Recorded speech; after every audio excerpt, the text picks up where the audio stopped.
The first thing you notice is the sound. Not shouting, not helicopters, a bell, a single dull chime drifting through fog so thick it swallows the mountains whole. It arrives late, like it has traveled a long way to reach you, climbing over stone and pine and silence before finally touching your ears. You stand on a slope that should not exist anymore. The map said this ridge collapsed 3 days ago. Satellite images showed nothing but a brown scar cutting through the green, a wound where the mountain gave up and slid. And yet here you are. Your boots sink into wet earth. Cold seeps upward through the soles, numbing your toes. The air smells like crushed leaves, mineral-rich mud, and something faintly metallic, like rain trapped too long against rock. Beside you, the dog limps. He is still unmistakable, even now. The posture, the head carriage trained into muscle memory, the pale coat that was once brushed into perfection, now matted with grime and streaked gray by ash and soil. His right front leg barely touches the ground. When it does, his body compensates instinctively, shoulders shifting to protect what's broken. You hear someone inhale sharply behind you. A voice follows, soft, accented, disbelieving. We thought no one would come. You turn. They stand in a loose line emerging from the mist. Men, women, children faces weathered beyond their years, clothes layered and patched, eyes reflecting something between fear and awe. One of them holds the bell you heard earlier, its leather strap frayed almost to nothing. The dog stops walking. He looks at them, not with excitement, not with training, perfect alertness. He looks at them the way he looked at you, the night his legs shattered, quiet, steady, present. This is not where you were supposed to be. And this dog, this ruined, worthless animal, was never meant to save anyone. 3 days earlier, the applause still rang in your ears. It echoed off marble floors and velvet curtains, followed you down hallways heavy with perfume and polish. People said his name like a prayer. Cameras flashed. Judges nodded. Someone clasped your shoulder and called you extraordinary. The dog stood beside you then, flawless, every hair in place, teeth white, eyes bright with practiced calm, a living sculpture worth more than most homes. You remember the weight of the ribbon in your hand, the way it felt earned, inevitable. You remember thinking, this is what perfection looks like.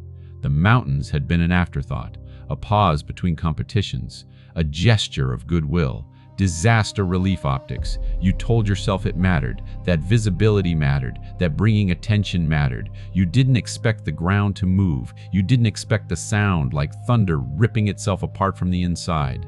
You didn't expect to watch a slope of earth liquefy and rush downward, carrying trees like matchsticks and silencing an entire valley in seconds. And you definitely didn't expect a dog to run. The villagers speak in fragments at first. Later, you'll hear their words again through translators, layered with subtitles, accompanied by soft music and aerial shots. Later, their testimonies will sound measured, almost poetic, but now they tumble out unevenly. The mountain closed! We waited! The radio died! We buried the road ourselves! A woman gestures toward the slope behind them. You follow her hand. The fog parts just enough to reveal terraced fields carved into impossible angles, waterfalls spilling down new paths carved by destruction. Children stand barefoot on stones slick with moss. One of them reaches out, then hesitates, eyes fixed on the dog's muddy fur. He came first, an older man says, pointing at the dog. His beard is white, his hands stained with soil. We thought he was a spirit. The dog shifts his weight. His injured leg trembles. Still, he doesn't pull back. You swallow! Something presses behind your sternum, firm and unfamiliar. You remember the moment you lost him. The relief camp had been chaos, tents half erected, aid crates mislabeled, rain falling sideways. You unclipped the leash for less than a minute, long enough to turn, to answer a question, to gesture toward a manifest. There was a crack, a yelp that didn't sound like him at all. By the time you reached the edge, he was already tumbling, white against brown, rolling end over end before disappearing into mist. People said the right things. It was an accident. These things happen. At least he didn't suffer. But you heard the unspoken truth underneath. A broken show dog has no future. You went looking anyway, not because you believed you would find him, because stopping felt worse than hope. The path he took downward had been marked by absence. Broken branches, dislodged stones still rocking when you passed. Silence where birds should have been. Night came early in the mountains. Cold followed close behind. Your flashlight beam sliced through fog that seemed to bend light instead of reflecting it. Then you saw the tracks. Not clean, not confident. A stagger, a drag. You follow them until the slope flattened into a narrow trail that shouldn't have existed. Too worn, too intentional. And then you heard the bell. A young girl steps forward now. She cannot be more than 8. Her hair is braided with twine. She kneels in front of the dog without fear, places both hands gently on either side of his face. "He stayed," she says, even when he couldn't walk. The dog leans into her touch. His tail moves once. Slow, careful. Someone behind you starts to cry. They don't try to hide it. You look down at the dog, at the leg that ended his career, at the scar that will never fully heal, at the coat that will never be white again. For the first time, the word ruined doesn't fit. The bell rings again, closer this time. The sound vibrates in your chest. It feels less like a signal now and more like a heartbeat, proof that something is still alive beneath all this loss. Above you, the fog begins to thin. Sunlight spills over the ridge in pale gold, catching on water and stone, and the slow, careful movements of people who survived when they were never supposed to. The dog takes one step forward, then another, limping, determined, and you follow him, because somewhere between his fall and this impossible morning, the definition of value has changed. The first helicopter doesn't hear you. Its blades chop the air somewhere above the fog, a distant mechanical thunder that feels disconnected from the ground you're standing on. You wave anyway. Others do too. Hands rise from terraces and rooftops, sleeves fluttering like prayer flags pulled loose from their lines. The dog lifts his head. His ears twitch, not toward the sound of the helicopter, but toward the village itself, toward the narrow paths curling between stone houses, toward voices you still don't understand, layered with urgency and restraint. You realize something then. He already knows where everyone is. Later, when cameras arrive, they will ask you when you understood what he had done. They'll want a clean sentence, a moment, a revelation they can underline with music. You won't give them one, because understanding doesn't arrive like that. It seeps in, slowly, through details you can't ignore, like the way the villagers move around him, not reverent, not cautious, familiar, like the way one man brings a bowl of water and sets it down without being asked, positioning it carefully so the dog doesn't have to bend his injured leg too far, like the way the children don't touch his limp, as if they've already learned where it hurts. You follow a narrow path downward, stone steps uneven, slick with moisture. The dog goes first. He pauses at each descent, recalculates, adjusts. You find yourself matching his pace without thinking. The houses are built from what the mountain provides, slate roofs weighted with rocks, walls patched and repatched, cracks filled with moss instead of mortar. A woman gestures for you to duck inside one. The interior is dim, light filters through a single window no larger than your hand. The air smells of smoke and lentils and damp wool. 3 people sit against the far wall. One of them is injured badly enough that you stop breathing for a second, not because you're afraid, but because your body doesn't know how to process the stillness. His leg is wrapped in cloth darkened by old blood. His eyes open when you enter. They go immediately to the dog. "White ghost," he whispers. The dog steps forward. He lowers himself slowly, deliberately, folding his body onto the packed earth. His tail thumps once. The man's breathing changes, not stronger. "Calmer! You don't move!" Outside, the fog lifts another fraction. You catch glimpses of the landscape beyond the village. The landslide didn't just cut them off, it reshaped everything. Paths erased, new cliffs born overnight. A river diverted into a violent, unfamiliar course. You realize with a hollow clarity that no rescue team would have stumbled onto this place by accident. No satellite would have flagged survival here. No algorithm would have counted these lives, except for the dog. Except for the creature who doesn't understand maps or probability, only scent, sound, instinct, and something quieter that you once dismissed as obedience. That night, you don't sleep. You sit outside with a borrowed blanket around your shoulders. The cold presses close, intimate. Stars emerge in patches where the clouds thin, sharp, and unblinking. The dog lies beside you. His breathing is uneven. Every so often, his leg jerks in his sleep, chasing something you can't see. You think of grooming tables, of judges' hands running over his body, searching for flaws, of the word perfect said so often it lost meaning. Here, no one asks what he cost. No one asks what he's worth. They only ask if he can stay close to the injured through the night. You nod without speaking. In the morning, the helicopter returns. This time, it lands. Rescue workers spill out, efficient, loud, bright against the muted earth tones of the village. Radios crackle, names are called, numbers counted. Someone recognizes you. Their eyes flick to the dog, then to his leg. "I heard he fell," they say carefully. You look at the villagers gathering near the edge of the clearing. At the bell hanging from a post, silent now. At the child from yesterday standing with her hand buried in the dog's fur. "Yes," you say. The word feels incomplete. A medic kneels beside the dog. Gentle, professional. He palpates the injured limb, frowns. He shouldn't be walking on this, he murmurs. The dog shifts away from his hands, not aggressively, just enough to keep his body aligned with the villagers instead. The medic looks up at you, waiting for instruction. For the first time since you bought him, since contracts and pedigrees and plans wrapped your decisions in certainty, you hesitate. You don't say heal. You don't say come. You let the silence stretch. Later, interviews will frame this as a choice. Stay or go, dog or duty. But standing there with rotors stirring dust and prayer flags snapping against stone, it doesn't feel like a decision at all. It feels like recognition. The dog has already answered the call. The mountain took him apart and put him back together as something else, something necessary. The evacuation begins with numbers. Clipboards, head counts, wristbands torn from plastic rolls and pressed onto skin still dusted with earth. Each person becomes a checkbox, a weight estimate, a priority code. The villagers submit to it quietly. They've lived long enough without systems to know when resistance wastes energy better saved for breathing. The dog watches it all. He positions himself where the path narrows, body angled just enough to see everyone pass.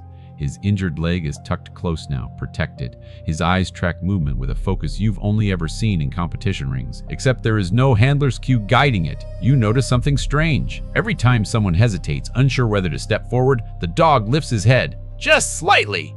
Enough. And they move. A rescue coordinator pulls you aside. She speaks in low tones, efficient syllables shaped by too many disasters to soften anymore. We didn't have this village on record, she says. No census, no emergency beacon. They shouldn't have survived the slide.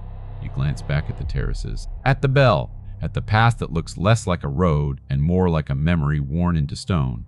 They did, you reply. She nods, but her eyes stay analytical. And your dog? The question lands heavier than expected. You look down at him, mud-caked, lame, his once famous gait broken into something uneven but persistent. He found them, you say. She raises an eyebrow. Not disbelief. Calculation. They ask you to retrace your steps. Not the official route, the one you took. You start where the fog thickens again, just beyond the last house. The dog leads, naturally. No leash, no command. His nose dips, lifts, recalibrates. He stops where the ground narrows to a ledge barely wide enough for your boots. You wouldn't have taken this path alone. You wouldn't have seen it as a path at all. A rescuer crouches, examining the rock face. Look at this, he says. Scratches. Recent. The dog shifts closer. His breathing quickens, not with pain, but with memory. You see it then. The ledge curves inward, hidden from above. A natural shelf carved by centuries of runoff. Just wide enough for a body, just safe enough to wait.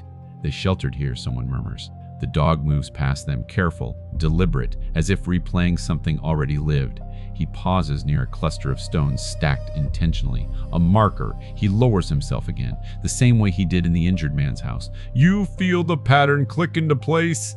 Not as a thought, but as pressure easing somewhere deep behind your ribs. He didn't just find them, he stayed. Testimonies come in pieces. A woman describes hearing a sound she thought was the mountain settling, then realizing it was breathing.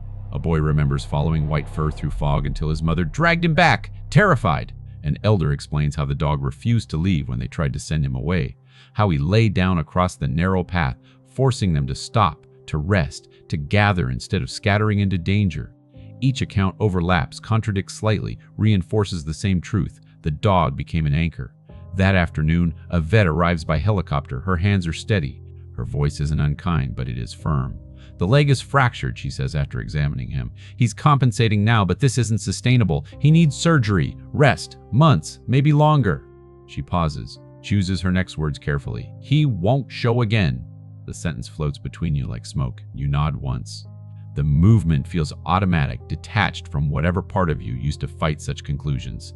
The dog watches your face, his ears tilt forward, searching. You kneel, press your forehead briefly to his. His fur smells like rain and soil and something alive beneath it all. He doesn't pull away. That night, you review footage with the rescue team, helmet cams, drone sweeps, time-stamped fragments of chaos. There he is, a flash of white moving against brown devastation. A pause, a turn back, a body positioning itself between falling rock and smaller, slower humans. No training manual covers this. No pedigree predicts it. Someone mutters almost to themselves, "He shouldn't have survived that fall." You don't answer. Because survival no longer feels like the right word. The villagers gather one last time before evacuation. The bell rings again. 3 slow chimes. Gratitude. Farewell. Something else you don't have a word for. The girl hugs the dog's neck. Her face presses into his fur without concern for mud or pain. You will come back, she asks you. You open your mouth. Close it. The dog shifts, placing his body between you and her, a quiet promise made without language. You nod. The village empties faster than you expect, not because people are eager to leave, but because they understand timing. Clouds are already building again over the ridge, their edges bruised, purple and gray. Another slide is possible. Everyone knows it. No one says it out loud. The dog watches them go. He stands at the highest terrace, body angled downhill, as if memorizing the shape of each person as they disappear into the switchback trail toward the helicopters. When the last child looks back, he lifts his head in acknowledgement. Just once! You don't touch him. Something about this moment feels earned and fragile. The vet returns with a stretcher designed for dogs half his size. She hesitates when she sees him standing. He shouldn't be upright, she says. He insists, you reply. She exhales through her nose, then nods. They move slowly, carefully, 4 hands supporting his weight, easing him down. He doesn't fight, but his eyes never leave the path leading back into the village. You follow the line of his gaze. Only now do you notice what you missed before. The bell isn't just a signal. It hangs at a junction where 3 narrow trails converge. One leads down, one cuts across the mountain face, one disappears upward into mist. A crossroads. You crouch beside it. The rope is worn smooth in places, frayed in others. Old, used often. This was their warning system, a villager explains through a translator who arrived with the second wave of aid. Before radios, before roads, you look at the dog. Understanding arrives quietly this time. He didn't just follow sound, he learned it. At the temporary base camp below the ridge, generators hum. Lights flicker on as evening approaches. Tents glow from within, soft squares against the darkening slope. The dog is placed near the medical station. His leg is stabilized. Pain medication dulls the sharpest edges, but not enough to steal awareness. People keep coming to see him. Not officials, not journalists, rescuers. They kneel. They rest a hand briefly on his shoulder. They say thank you without needing permission. One man sits back on his heels after examining the footage again. He scrubs a hand over his face. He rerouted them, he says. When the first aftershock hit, he blocked the lower trail, forced them uphill. Another nods slowly. The upper path stayed intact. Your pulse stutters. You picture the moment. White fur against brown chaos. A body planted where fear would normally scatter people into fatal decisions. He didn't save them by leading. He saved them by refusing. That night, rain returns. It drums against tent fabric, steady and relentless. The sound wraps around you, isolating, intimate. You sit beside the dog, listening to his breathing sync with the storm. Your phone vibrates. Messages stack up. Sponsors, handlers, a producer you barely remember agreeing to speak with someday. You don't answer any of them. Instead, you replay a single clip on loop. The dog, mid-limp, mid-fall, turning back. Not because someone called him, because someone needed him. A journalist arrives the next morning, young, sharp-eyed. She keeps her questions gentle, but her recorder is always on. Do you think his injury changed him? She asks. You look at the dog, at the way he lifts his head when footsteps approach, at the way his body still angles protectively toward the mountain. No, you say. The word surprises you with its certainty. I think it revealed him. She doesn't interrupt. And us, you add, quieter. The decision comes by midday. Transport him to the city hospital. Surgery within 48 hours. Rehabilitation. A future rewritten. The helicopter waits. Rotors idle. Wind kicks up dust and loose paper. The dog struggles to rise. Not in panic, in protest. You kneel, pressing your palm against his chest, grounding him. His heart beats strong beneath your hand. You're not leaving them, you murmur. They're already safe. He studies your face, long enough that something inside you stills. Then, slowly, he settles. As the helicopter lifts, you look down at the village one last time. Empty now, quiet. Except for the bell. It sways in the wind left behind by the rotors, ringing once. Not an alarm, a memory. The city smells wrong the moment you land. Not bad, just unfamiliar. Hot concrete, fuel, rain that never quite touches soil. The helicopter settles onto the hospital pad, rotors winding down with a sigh that feels final. The dog stiffens beneath the harness. His body knows before his mind does. This place is enclosed, contained. Everything echoes. You walk beside the gurney as they wheel him inside. Automatic doors part with a hydraulic hush. Fluorescent light spills over his fur, revealing every imperfection the mountain left behind. The limp looks worse here. Sharper, more obvious. A technician murmurs, "Beautiful dog, out of habit." The word lands hollow. Surgery prep moves fast, efficient, the kind of speed built on repetition, not urgency. You sign forms, initial boxes. Consent to risks that feel abstract until they don't. The dog watches your hand move across paper. His eyes track the pen like it's a signal he's supposed to understand. When they reach for him, he hesitates. Just long enough for you to feel it. You place your palm against his neck. Feel the warmth there, the steady rhythm that carried an entire village through days of fear. "I'm here," you say. He allows himself to be guided away. The doors close. Waiting rooms are designed to erase time. No windows, no clocks. Chairs arranged to discourage comfort. A television murmurs without meaning. You sit anyway. Your phone vibrates again. Louder here, more insistent. Headlines have already begun to form. Champion dog found injured after Nepal landslide. Show dog's miraculous survival. None of them mention the bell. None of them mention the girl's hands buried in his fur. None of them understand that the miracle wasn't survival. It was refusal. Hours later, the vet emerges. Her cap is pulled low. Her eyes are tired but satisfied. "The surgery went well," she says. "The fracture was worse than we thought, but he's strong. He'll walk." A pause. "Just not the way he used to." Relief moves through you in a slow wave. It doesn't make you lighter, it makes you steadier. You thank her. Your voice comes out rougher than expected. They let you see him briefly. He lies on a padded mat, leg wrapped, body heavy with anesthesia. His chest rises and falls. Each breath feels earned. Machines hum softly. You sit on the floor beside him, back against the wall. The position feels instinctive now, lowering yourself instead of towering above. You notice it then. Even asleep, his body angles toward the doorway, toward wherever people might come in needing something. Recovery stretches on. Days blur. Physical therapy begins as soon as it can. Controlled movements, encouragement measured and quiet. The dog adapts faster than anyone expects. Not with enthusiasm, with acceptance, but something is missing. He stops lifting his head when footsteps pass, stops scanning, his eyes dull, not with pain, but with absence. One afternoon, he refuses food. The vet frowns. "He's not depressed," she says slowly. "This is something else." That night you dream of fog pressing against glass, of a bell ringing where no one can hear it. The call comes from Nepal at dawn, a landslide triggered by late monsoon rain, smaller than the first, but the temporary camp was close, too close. "Injuries," the voice says, "no fatalities, but morale is shaken." You look at the dog, he's awake, watching you, his ears tilt forward for the first time in days. You bring the tablet closer to his mat and play the footage they send. Mud, tents collapsing, people scrambling. Then, a familiar sound. The bell. It rings from off-camera, faint but unmistakable. The dog tries to rise. Pain flashes through his body, sharp enough that he falters. But his intent is clear, undeniable. Your breath slows. Deliberate. This isn't over. The mountain may be miles away, but whatever he became there did not stay behind. The dog does not sleep that night. Neither do you. The hospital room is quiet in the way only places of healing can be. Machines whispering, distant footsteps sliding past doors, the muted cough of someone trying not to be heard. Rain ticks against the narrow window like a question. No one answers. The tablet sits dark on the chair between you. The bell's echo still lives in your ears. The dog lies on his side, leg elevated, breath shallow but steady. His eyes remain open, fixed, waiting. Physical therapy resumes in the morning. Gentle pressure, slow lifts, encouragement spoken in calm, professional tones. The therapist smiles when he manages a full step without flinching. She marks progress on a clipboard. "Good boy," she says. The dog does not respond. Not with his tail, not with his eyes. When she leaves, you sit on the floor beside him again. Your knee aches from the cold tile. You welcome it. Pain keeps you present. You press your forehead to the mat. The smell of antiseptic fills your lungs. "I don't know how to give this back to you," you whisper. The words sink into the space between you, heavy, unanswered.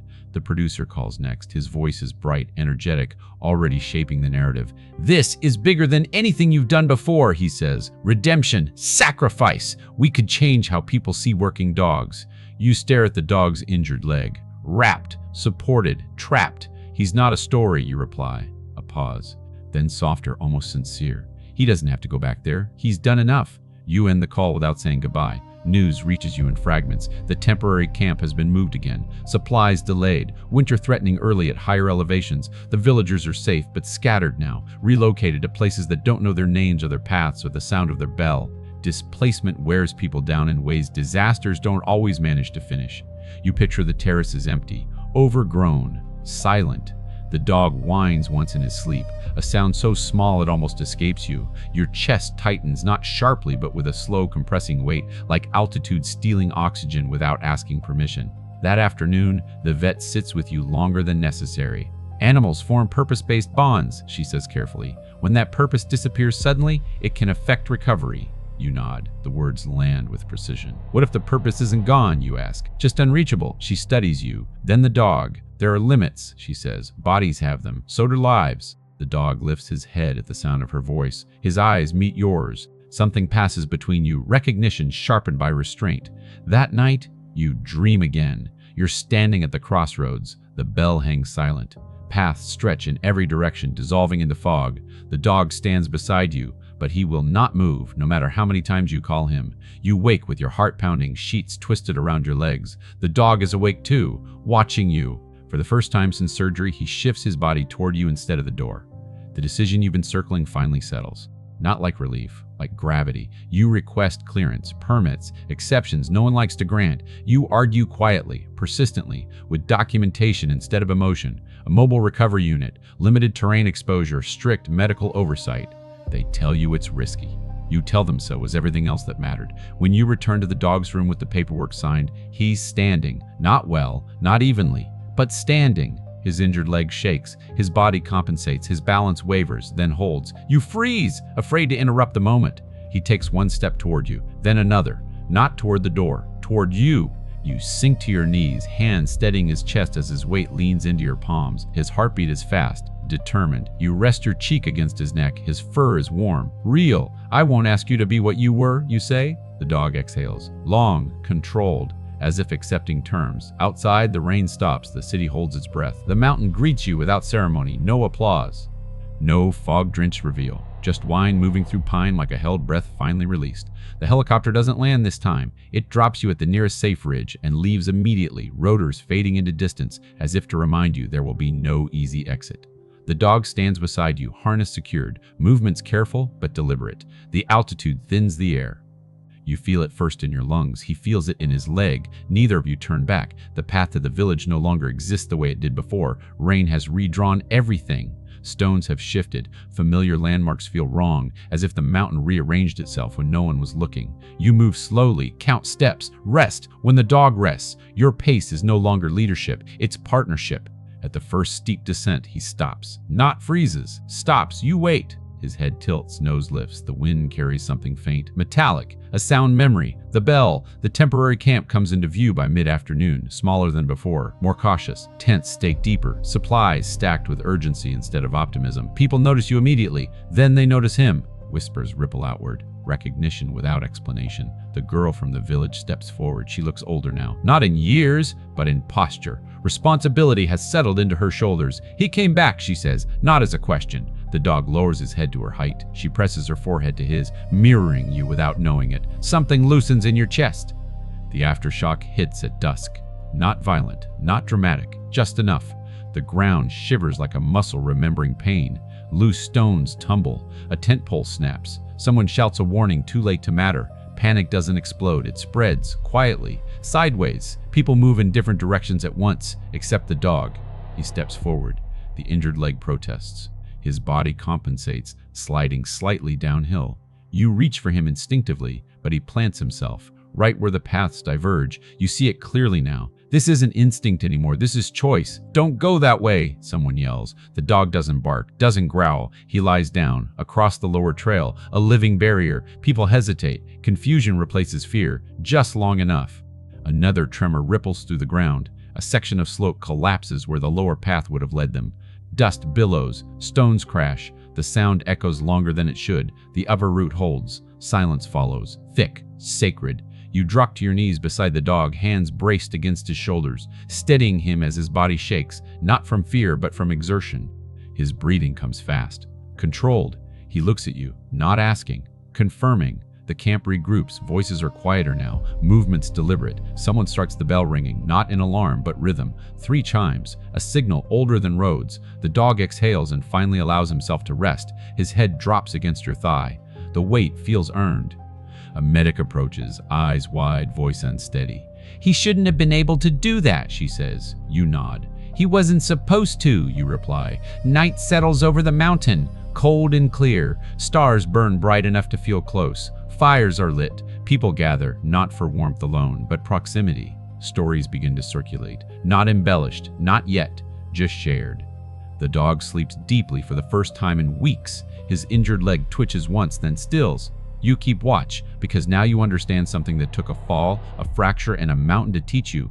Value doesn't come from being untouched. It comes from choosing to stand anyway. At dawn, the fog rolls in again, soft, forgiving. The bell rings once more. The truth doesn't arrive loudly. It comes at sunrise, carried on breath you can see, wrapped in the quiet certainty of people who have learned to read mountains the way others read clocks. You're standing near the bell when the elder approaches, the same man who first called the dog a spirit. His steps are slower now, measured. He carries something wrapped in cloth the color of old ash.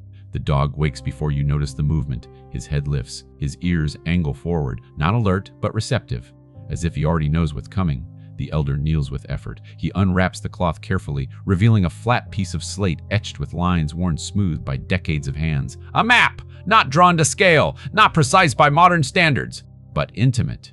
Trails marked not by distance, but by danger. Stones carved where the ground has failed before. Symbols for sound places where bells carry farther, where echoes linger longer than they should. This is how we survived before, the translator says softly. Before radios, before help.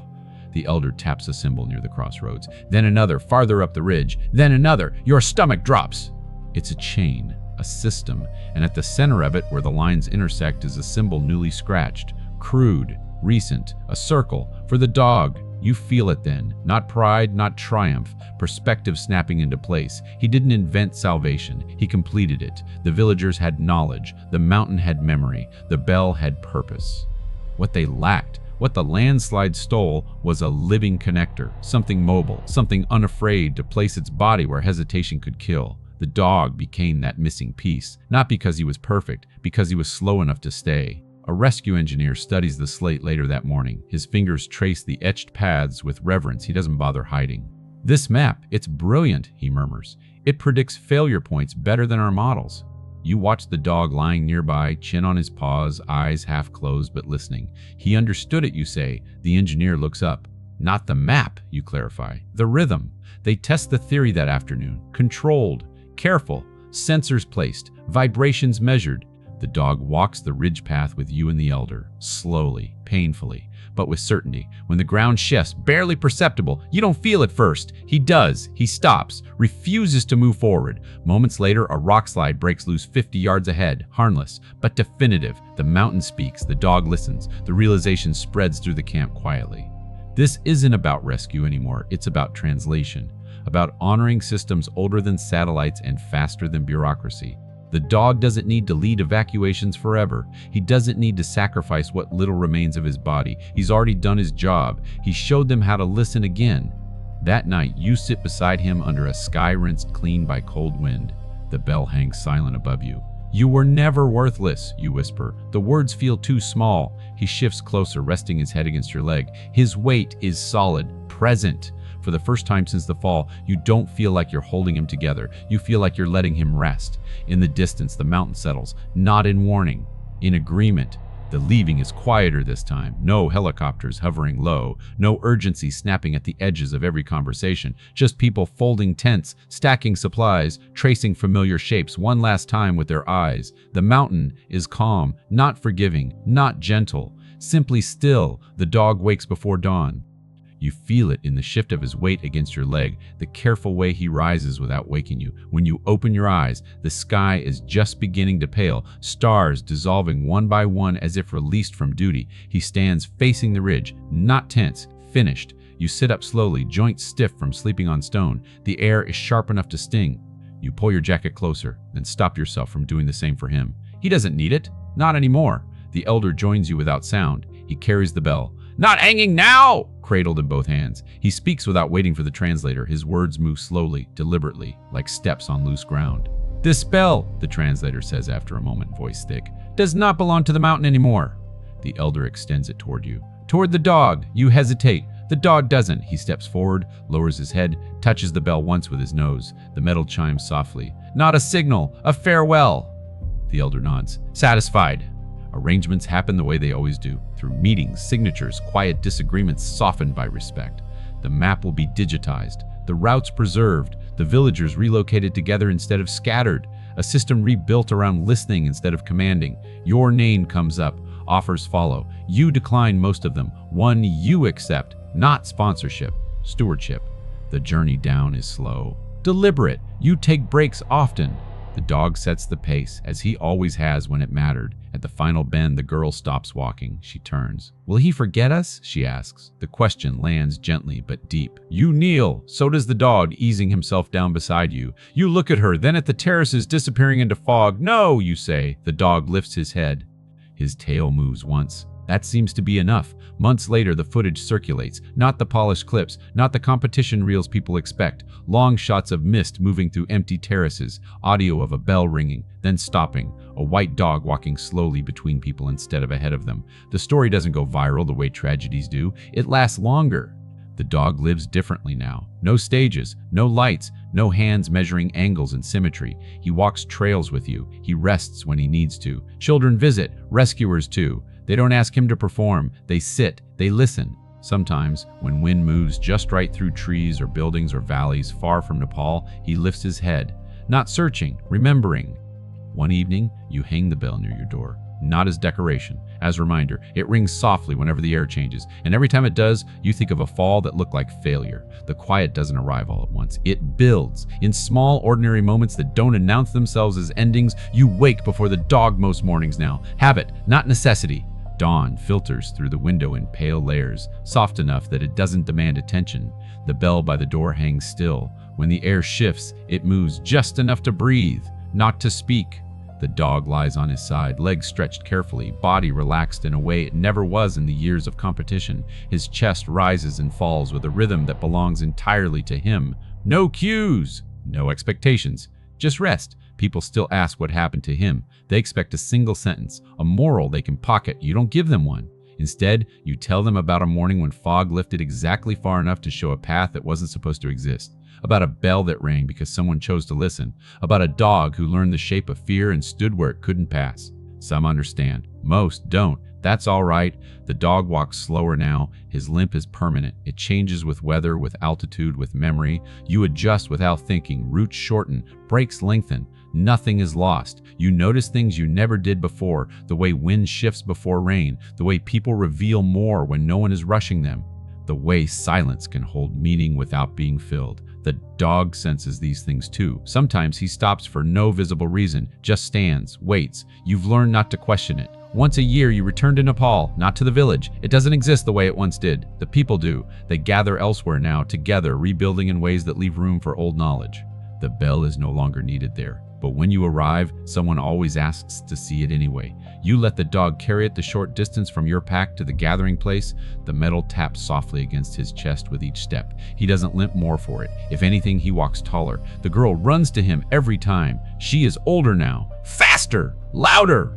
She presses her forehead to his the way she did before, the way you once did when you needed grounding more than comfort. You stayed, she says. The dog's tail moves once. He has always answered simply. On the last evening of your most recent visit, you sit alone at the edge of the settlement. The dog lies beside you, head on his paws, watching firelight flicker against stone. You think about the word saving, how it used to mean winning, preserving, keeping something untouched. Now it means something else. It means staying long enough to be changed. It means accepting the cost. It means understanding that falling doesn't always take you away from purpose. Sometimes it drops you directly into it. The bell rings once as the wind rises. Not a warning, a reminder. A reminder.